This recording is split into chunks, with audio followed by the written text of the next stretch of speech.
మంచిర్యాల జిల్లా నెన్నెల మండలం జంగరపేట గ్రామానికి చెందిన ఆస్తి చందు మీడియా సమావేశంలో మాట్లాడుతూ కన్నెపల్లి మండలం సాలిగ్రామం శివారులోని సర్వే నెంబర్ 16 14 ఎకరాల 27 సెంట్ల విస్తీర్ణం గల వ్యవసాయ భూమి మా తాతగారైన శ్రీవడ్ల భీమలింగు దైనా మా వారసత్వ భూమిని నల్గొండ లక్ష్మణను అతను దొంగపట్టా చేసుకున్నాడన్నారు. ఈ అక్రమ పట్టాపై విచారణ చేయించి మా భూమి మాకు ఇప్పించాలని అధికారులను వేడుకున్నారు.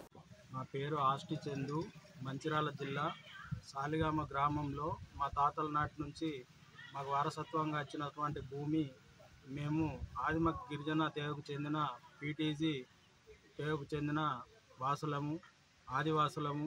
మా భూమి అందరూ అక్కడ ఉంది. మేము ఎప్పటి నుండో దాన్ని సాగు చేసుకుంటే అక్రమంగా నల్గొండ లక్ష్మణు బీసీ కులానికి చెందిన అగ్రకులస్తుడైన రాజకీయ అండతోటి అక్రమంగా కూడా పట్ట మార్పిడి చేసుకోవడం జరిగింది.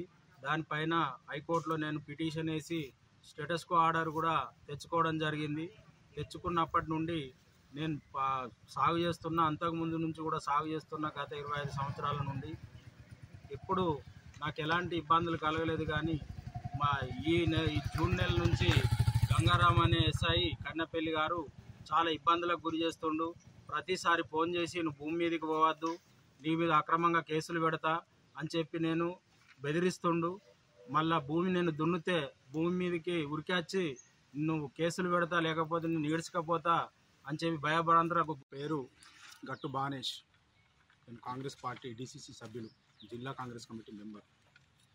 అయితే నాది నెన్నెల్. చందు అనే అబ్బాయి కూడా నెన్నెల మండలంలోని ఒక మారుమూల ప్రాంతం, ఒక ఆదివాసీ తెగకు చెందినటువంటి మరి అబ్బాయి. వాళ్ళ తండ్రి ఏదో తాత నుంచి కూడా వాళ్లకు వెనకట దీనికంటే ముందు దైగా మండలంలో ఉన్నటువంటి వాళ్లకు 14 ఎకరాల భూమి సాలిగాంలో ఉండే. మరి వాళ్ళ తాత చేసిండు, వాళ్ళ తండ్రి కూడా చేసిండు. తండ్రి చేసి కొన్ని అనివార్య కారణాల వల్ల, కొన్ని ఇబ్బందుల వల్ల వాళ్ళు నెన్నెల్ మండల్లోని కర్జీ దమ్మిరెడ్డిపేటకు వచ్చి వాళ్ళ నివాసం ఉండే. అయితే అదే అదునుగా భావించి ఇది వడ్ల భీమలింగు వెళ్ళిపోయిన తర్వాత ఈయన కూడా వడ్ల పని చేస్తూ ఉండే. సాలిగాంకు చెందినటువంటి నల్గొండ లక్ష్మణ్ నల్గొండ వెంకటి అదే సేమ్ యాజిటీస్గా ఆయన పని చేస్తూ ఉండే వడ్ల పని.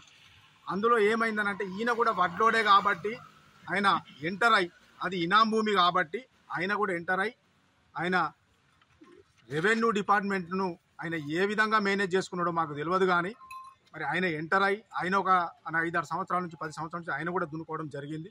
ఆ దున్నుకునే విషయంలో కూడా అప్పుడు ప్రస్తుత రెవెన్యూ 7 ఫామ్లో పక్కాగా తెలుగులో వ్రాసి మరి ఇచ్చేసినారు. దీనికి వడ్ల భీమలింగుకు ఎవరైనా కూడా వారసత్వం ఉంటే మాకు అతి తొందరలోనే మాకు ఇన్ఫర్మేషన్ చేయాలి, వారు దరఖాస్తు పెట్టుకుంటే ఇది ఆపుతామని చెప్పేస్తే